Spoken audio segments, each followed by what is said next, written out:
Have you felt it? You know, that feeling deep down that something huge is changing, that the whole world is just speeding up?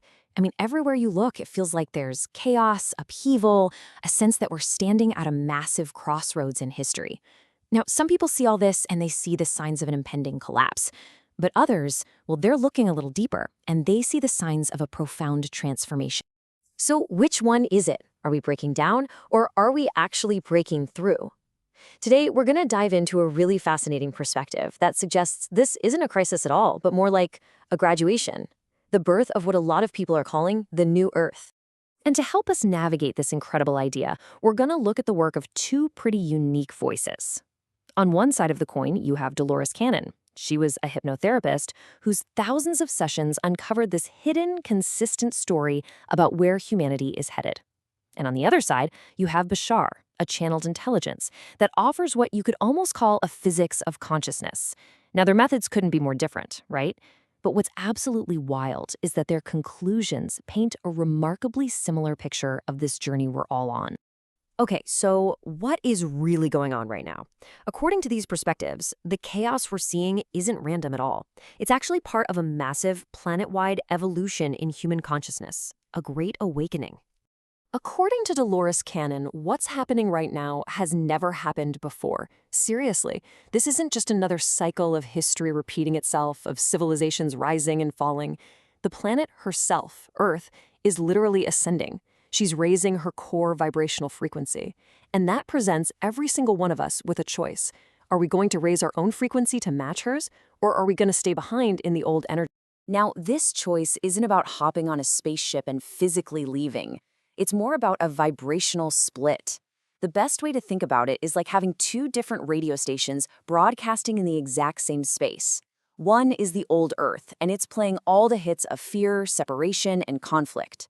The other station is the new Earth, and it's broadcasting on a much higher frequency of love, unity, and compassion.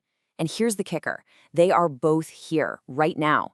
The one you experience depends entirely on the station, the frequency you're tuned into. And look, these aren't just some far-out, abstract ideas. The signs are apparently all around us, and they're inside of us, too. It's that feeling of synchronicity, you know? When meaningful coincidences just start happening way more often. It's watching the old systems, political, social, you name it, start to crumble because they just don't work anymore. It's that deep, gut-level feeling that you have to be your authentic self, and that collective ache for real, genuine connection.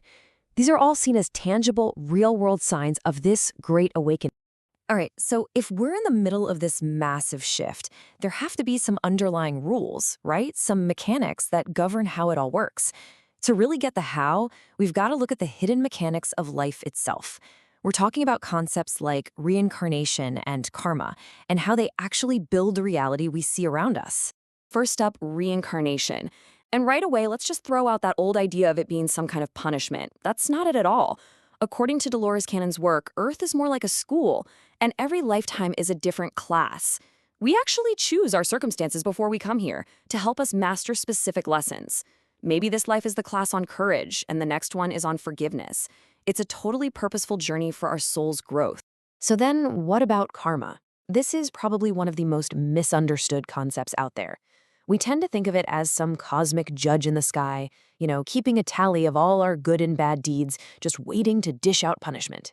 But is that really what's going on? Well, according to Bashar, not even close. Karma is simply a neutral mirror. It's a law of physics, like gravity. It doesn't judge you, it just perfectly reflects the energy that you are putting out. Think of it like a feedback system. It's designed to show you what you're being, so that you can consciously and clearly choose what you want to be next. And this just reframes everything, doesn't it? It means the purpose of difficult experiences isn't payback, it's empathy.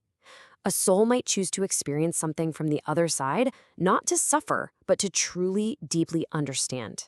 And that means the key, the master key to breaking these karmic cycles, isn't getting even.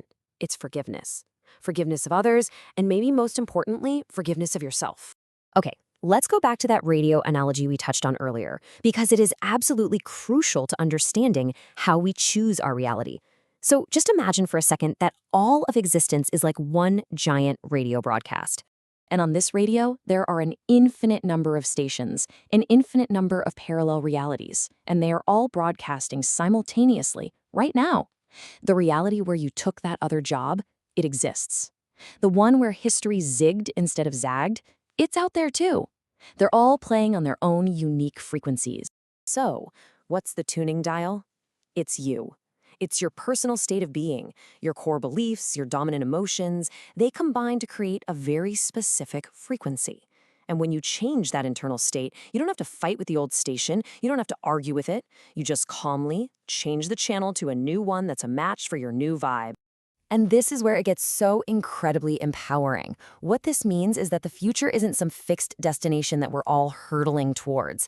With every thought, every feeling, and every choice, we are actively tuning into and selecting the future we are going to experience moment by moment by moment. Now, if this is truly the most important transformation in all of human history, it kind of makes sense that we might have some help, right? And that brings us to this amazing concept of volunteers, or as many call them, starseeds, souls who are here right now on a very special mission. So who are they? Well, Dolores Cannon's work kept uncovering that countless people walking the earth today are what she called volunteers.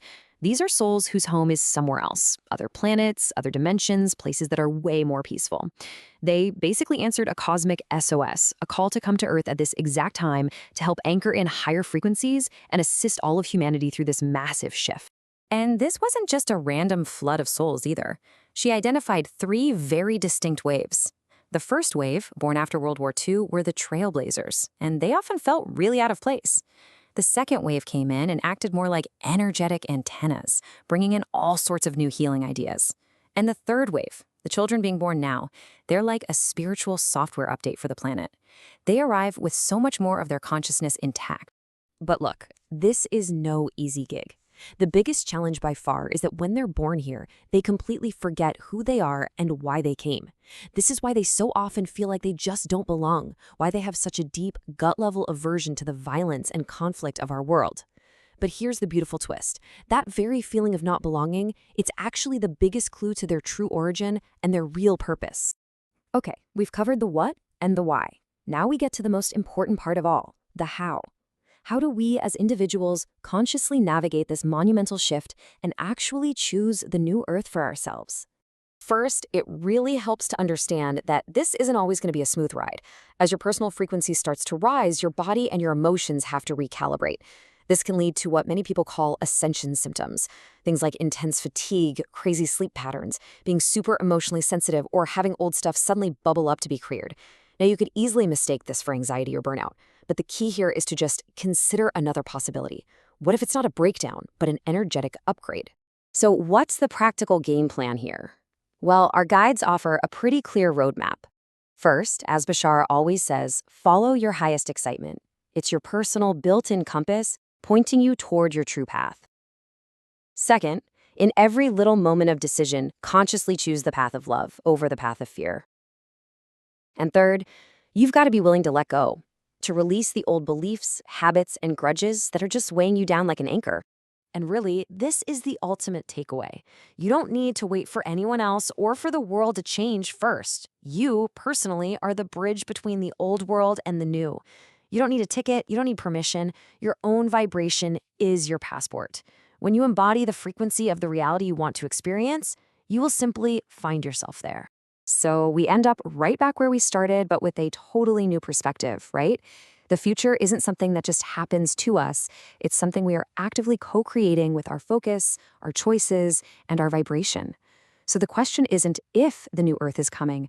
From this point of view, it's already here. The only real question left is, which version of Earth will you choose?